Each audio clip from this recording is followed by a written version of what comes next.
एक बार सोमदेव नाम का ब्राह्मण वन में एक पेड़ के नीचे बैठकर तपस्या कर रहा था।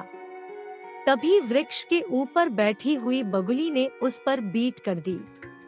मुनि ने क्रोध से उसकी ओर देखा तो वह बगुली भस्म होकर नीचे गिर पड़ी।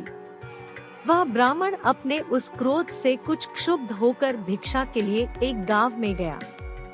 वहां उसके भिक्षा देही का उच्चारण करने पर घर की पत्नी ने कहा, ठहरो, और यह कहकर वह थककर तुरंत आए हुए अपने पति की सेवा में लग गई। ब्राह्मण को छोड़कर उसने पहले अपने पति को पाद्य, आचमनीय, आसन आदि दिए और फिर ब्राह्मण का स्मरण आने पर भिक्षा लेकर आई। ब्राह्मण ने क्रोध से कहा, तुमने मुझे इतनी देर क्यों ठहराया? पतिव्रता ने उसका भाव समझकर कहा, आप मुझे क्षमा करें, मेरे लिए मेरा पति ही महान देवता है। उसे क्षुधित और श्रांत जानकर मैंने पहले उसकी शुश्रूषा की है।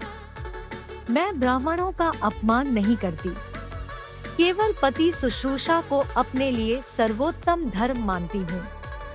हे द्विजवर, मेरे ऊपर क्रोध मत करो। मैं वह बगुली नहीं हूँ जो तुम्हारे रोष से भस्म हो गई थी। क्रोध मनुष्यों का भारी शत्रु है।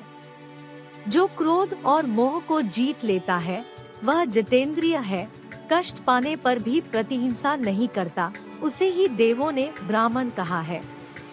हे भगवन, ज्ञात होता है कि आप धर्म का तत्व नहीं जानते, इसलिए आप वहां जाइए जहां मिथिला में माता पिता की शुश्रूषा करने वाला सत्यवादी जितेंद्रिय कसाई रहता है। वह आपको स्वधर्म के बारे में बतलाएगा। उस पतिव्रता के वचन सुनकर ब्राह्मण सन्नाटे में आ गया, विशेषकर उस बगुली वाली बात से। इसे ना जाने कैसे पता चल गया। तब सोमदेव मिथिला में कसाई के पास पहुंचा। कसाई ने देखते ही उसका स्वागत किया और कहा, आइए ब्राह्मण, तो आपको उस पतिव्रता ने भेजा है। यह कहकर वह उसे अपनी दुकान से घर ले गया। उसका स्वागत सत्कार करके कसाई ने उससे स्वधर्म की चर्चा की और व्याख्या करते हुए बोला, मांस विक्रय मेरा कुलोचित कर्म है जो पितामह से मुझे प्राप्त हुआ है। मैं उसी का पालन करता हूँ। अपने वृद्ध माता पिता की शुश्रूषा करता हुआ सत्य बोलता हूँ। किसी से ईर्ष्या नहीं करता, यथाशक्ति दान देता हूँ। अतिथि और भृत्यों को भोजन कराकर अवशिष्ट भाग स्वयं खाता हूँ। कृषि, गोरक्षा और वाणिज्य ही लोक का जीवन है। दंडनीति और त्रैविद्या से ही लोक व्यवहार चलता है।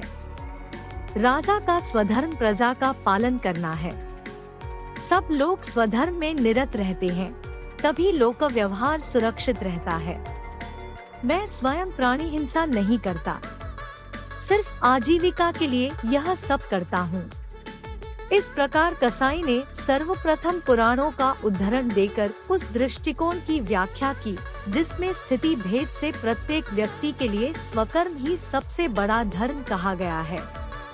ब्राह्मण एक कसाई के मुख से स्वधर्म का उपदेश पाकर धन्य हुआ तथा वह अपने स्थान पर लौट आया। अब उसके भीतर का क्रोध शांत हो गया था।